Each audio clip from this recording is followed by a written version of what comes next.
All right, from the OVC tournament to the SEC tournament down there in Hoover, Alabama, starting tomorrow. And Vanderbilt, coming off the series sweep at home against LSU over the weekend, gets just the 8th seed this year. It's the lowest the Commodores have been since 2009. But that 2009 team made it all the way to the SEC championship game. Vandy's going to have to beat Ole Miss tomorrow in a single elimination game.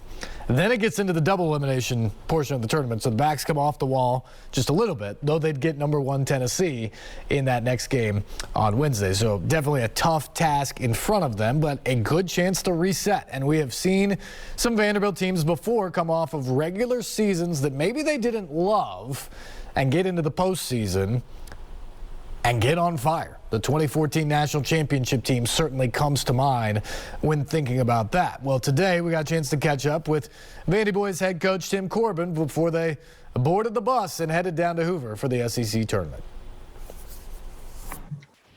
Hey, Corbs.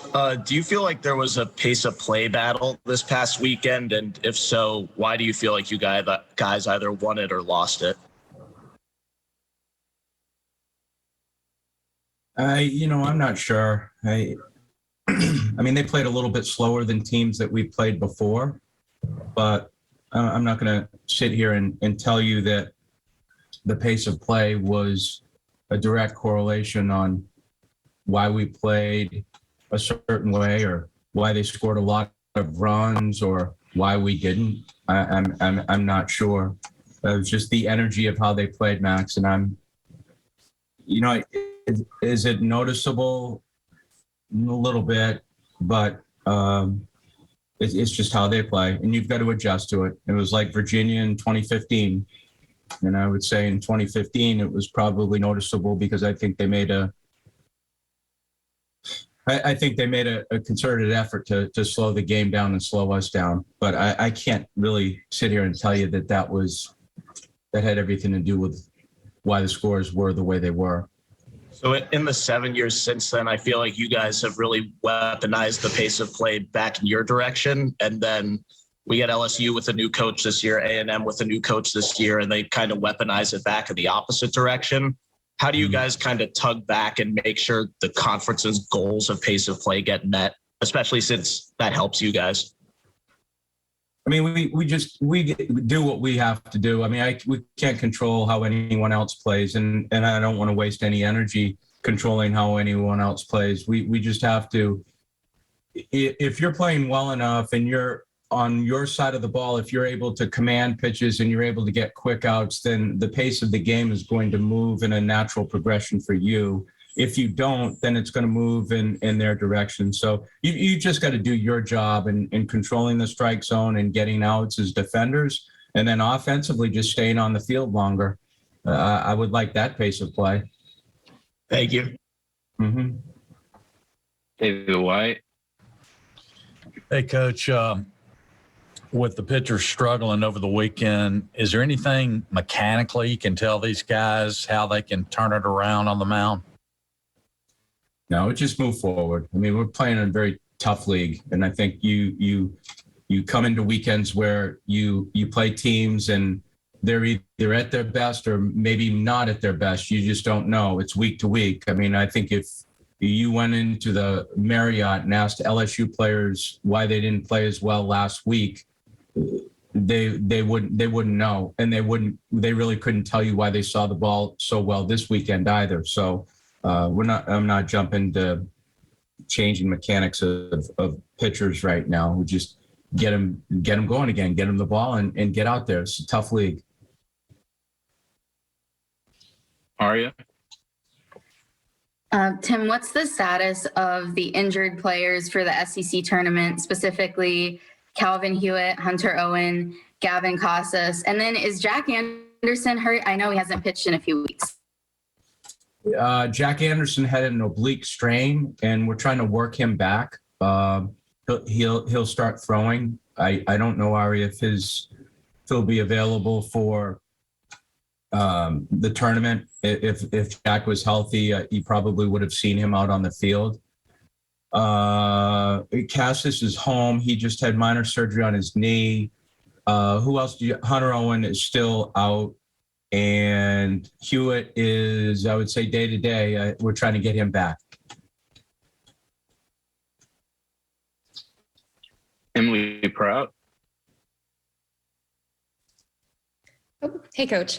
I'm just curious about the mindset as you enter the postseason. Do you tell the guys to wipe away this weekend, or do you want them to use that as motivation?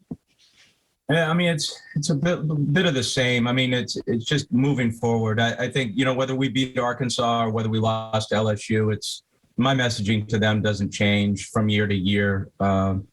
The context may be a little bit different, but in terms of how we proceed after a weekend series, it's just go forward.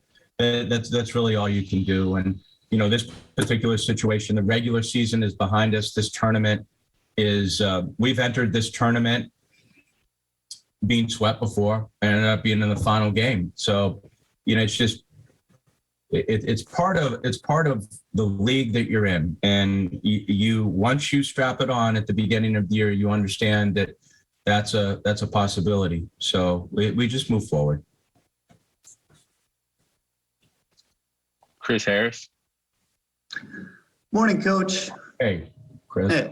Just curious as to what's the challenge been like for you as a head coach, as your team kind of has had its ups and downs and struggles to find consistency this year, and how do you process that and then try to relay that to your players to find that consistency?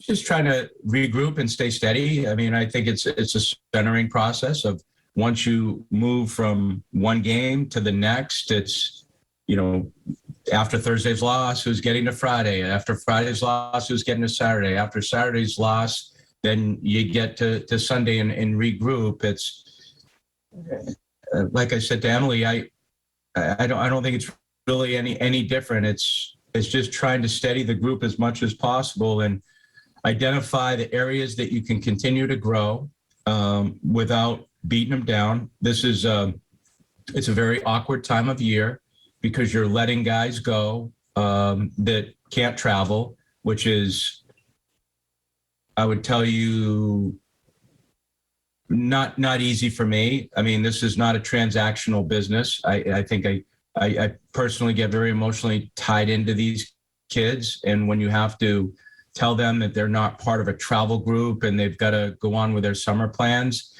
I don't enjoy that. It's like, that's tough business for me, period. But it's part of what we do. But then it's in the mix of competition. And once we start to get on the road in this bus and go down to Hoover, I feel in a lot of ways that's always been kind of medicine for us, good medicine for us in so many different ways. And not to say we've always played well in Hoover, but we've played well in Hoover ever since I've been here. There's been years where we came home after one, but the reality is, if you look at the resume of work and the body of work, which I didn't talk to the team about that yesterday, I will after the season's over. It's been consistent. I'm not going to tell you we've been on the high side. I'm not going to tell you we've been on the low side.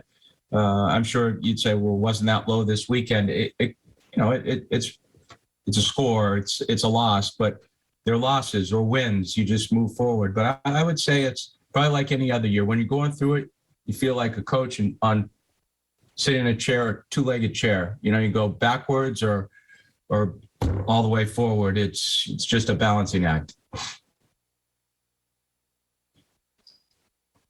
Aria.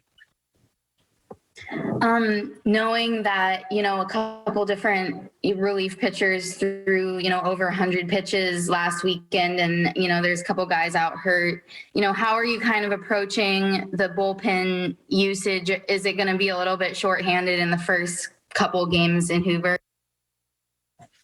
So, I mean, we'll have players available. We just have who we have. I mean, we'll get guys who can come back if they haven't pitched a lot. I think we'll be fine that way. I think the main thing is just getting a good start and then not having to rely on your bullpen as much as we did this past weekend. I mean, we got to the bullpen rather quick, and we'd rather not do that. With the exception of Saturday, I thought Chris did a nice job. That was a good effort by him, but you just manage it. That's day to day too. Always will be day to day, especially this time of year. Tom Wood. Hi, Coach. You've kind of touched on it, but I'm curious as to what your team's confidence level is right now going forward. Is it a one game at a time approach, or are you looking beyond the first game against Ole Miss? We're just looking forward. I mean, that's really all we can do. I would say they're a tough bunch. I mean, they've been bruised before. They've been banged on a little bit before. We've had, as I said, some tough baseball games here the last 5 weeks. But they're fine. They're fine. I mean, they're 18, 19, 20-year-old kids. They regroup pretty quicker than the coach. Let me tell you that. Thank you. Yep. Back to Arya.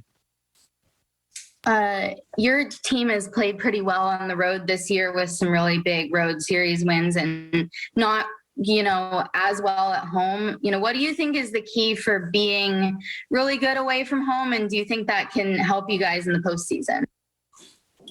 Well, the kids enjoy playing on the road, Arya. I mean, they do. They get fired up for these trips. I mean, there's good music